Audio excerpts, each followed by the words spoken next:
Hello guys and welcome back to Engineering Hack, where we try to solve engineering problems in a way that's hopefully easy to understand.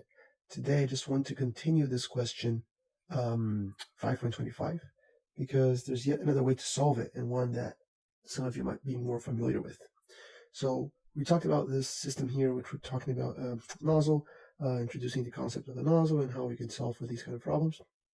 And then we had air that was entering this nozzle and leaving with a set of properties that were lower in terms of internal energy in respect to the inlet. Then we saw that this energy was not being destroyed or created, it was rather being converted into kinetic energy, right? So this is an ideal gas, or at least we generally take air to be an ideal gas because it's mostly made of nitrogen and oxygen, which are both ideal gases. So therefore, we could, as I've mentioned several times in this channel, whenever you have ideas, you can think about, obviously, ideal gas, you can apply the ideal gas law, and that's a given, but we also can think about, using C sub P's and C sub V's to our advantage. And here, we can do that too. There's no problem whatsoever doing that and taking this difference here in temperature to be able to calculate that and relate that to our enthalpy. So let's go ahead and do that, and let's compare that to our original answer, okay? And the other thing I wanted to just point out is that here, notice that I didn't make it clear that what I was doing here, I was dividing the things by the proper mass, right? So I wasn't just creating, M1s here, I was actually multiplying by M1s and divided by M1 so that the equation was still the same. Same thing here, in this case M2s, right? And then what happens is we convert it into this form here, and we also have the mass. So I forgot the mass just there, right? And then obviously there's going to be M1 on one side. This is going to be the right in respect to these guys here, and M2 on the other side. And then the constants leave the derivative, and we're just left with the mass flow rate. So that's why we end up with the mass flow rate component on both sides, which happen to be the same in this case here because of continuity and because you only have one inlet and one outlet. So I'm not sure if that was clear. I don't think I made it clear in the first video, so just pointing it out. But let's go back to the solving of this problem. Remember that we ended up with this relationship here that says the velocity, the new velocity, is just going to be the original velocity plus the difference in enthalpy. And this is still valid, nothing changed here. This is the fundamental, right? In other words, what we're saying is whatever was the drop in enthalpy here, this is going to be converted into a boost in kinetic energy in respect to the inlet, right? And then you'll recall that the definition of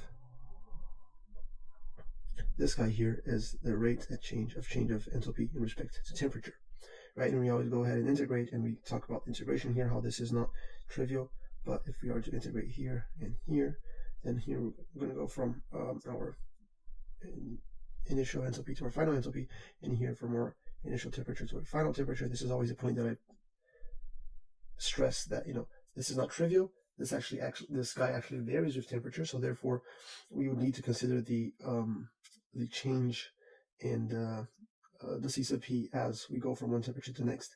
But what we do as a mathematical or engineering trick, I guess, is to just take the average of the C sub P's and then consider that to be a fair enough approximation, right? So we consider it to be a constant as long as we take the average value of the C sub P and not just any value on either T1 or T2. So rather we take the average there. So this is just going to be T2 minus T1. And let me go ahead and put that this is the average down here so that we don't forget average. And then over here we're going to have our delta. Okay. So what we can do now, if we're trying to solve it this way, note that we also have the temperatures we had from the start. It's 370 minus 340, right? So 370 minus 340 is 3. Oh, and it doesn't matter here if it's Celsius or Kelvin. It's going to be the same difference, right? Because they're the same linear scale. And then we just need to multiply that by the C sub P average here. And that's going to give us the delta enthalpy. Okay, which we can then feed into here to be able to find the velocity. And it should be the same value, or approximately the same value, because we're doing the approximation here. Okay, so to be able to do that, I'm going to go to my, I'm going to go to my ideal gas table. And here, what I need to do is find the C sub P for air, but know that this one here is specifically for 300 Kelvin. And what I'm interested in is the average between the two, as I said. So we need another table. We can scroll down here, and ideal gases, continuation of that table, but now for specific ones at different temperatures, right? So obviously we're interested in the air, and we have temperatures in Kelvin. So once again, let's just relate back to the Kelvin temperatures we found before. We had 340, so that was 613 Kelvin, and the other one we had was 643 Kelvin. This is the inlet and the outlet. So Kelvin. There you go. Okay, so what is the property I'm going to grab? Well, it's going to be the average of these two. So the 2T average will just be 613 plus 643 divided by 2, which gives me 628 Kelvin. Okay, so this is the temperature at which I'm going to grab my C sub P so that I can minimize the error associated with that integral there that we approximated, right? So 628. 628, so 628 is going to fall between these two. So my C sub P is going to fall between 1.051 and 1.063. How to find the actual one? Well, simply interpolation, right? In this case, what you can actually do is just sum and divide because it's very close to 625. But interpolating is always a good alternative, and there's plenty of videos here on the channel that teach you how to interpolate if you don't know how to do that yet. Be sure that when you're interpolating, the value needs to be between those two guys, right? The final result. And indeed, what we get is that the C sub P for the 628 Kelvin when we interpolate is 1.058. Okay. Now the units before we move forward, this is kilojoules per kilogram per Kelvin. This is super important because this is going to give us the direction in which our next equation is going to go. I'm going to go ahead and grab this, copy it, and then paste it to our calculations just here. Right, so we're looking for this guy, now we have it, so this is going to be 1.58, and then multiplying this by the 30. Again, difference in Celsius or Kelvin, same thing. This is 30 Kelvin. All right, so unit-wise, what happens here is that these guys go away, and we're left with the unit of kilojoules per kilogram. So in reality, we're not getting the uppercase 1, we're getting the lowercase 1. Okay, so that means that our delta H is simply the multiplication of 30 times this, which is 31.7. 31.7. And again, this is kilojoules per kilograms. Okay, so now with this value here, we can go ahead and happily plug that into our velocity situation here. Copy this. Okay, and then therefore, if I want to find the velocity, I need to note that this is going to be v squared will be the 25 meters per second squared that we had from the start. That's the inlet velocity. That's the original, related to the original kinetic energy in kilojoules per kilogram. And over here, this difference ends up being 31.7. Right, and this is kilojoules per kilograms. Right, now there's two ways to think about this. You can either think about this one here and convert it to kilojoules, or you can convert this one back into meters per second squared, meters squared per second squared.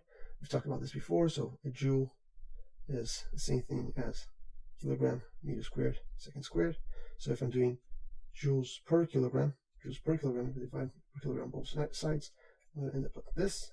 Okay, so I can, or I have a joule per kilogram, I can substitute by meter squared per second squared. So what this ends up being is 625 meter squared second squared plus my 31.7 kilometer squared second squared. Right, this kilo doesn't really help me out here, so I might as well transform this into 10 to the third meter squared second squared. So therefore now I can sum the two things. They both have the same units, so I can sum these two guys, and then I can take the square root of that so that I have the answer in meters per seconds, which is what I'm looking for. Right. This ends up being, what is it? V2 is 253, and that's meters per second, just the square root of the meter square second square. All right, so that would be our answer for V2. Now, how does that compare to our original answer, 253? Well, if you recall, we also have 253 here, and the difference that we got getting the values off the table was also 31.7. So in terms of this question, at least, the either method is exactly the same in terms of its approximation and in terms of its final result. Okay, which one do you want to use? Whatever rocks your boat, whatever you find more comfortable, you're more comfortable with, whatever is easier to understand, I think is the best way to answer that question. Am I missing? Oh yeah, I missing the 2. Sorry, there's a 2 here, right? This 2 here. I didn't just put down. So there's a 2 here. There's a 2 here. Okay, that makes the whole square. Cool. If you have any questions, as per usual, just leave them down below in the comment section. If this video helped you out, consider liking it, and we'll talk soon.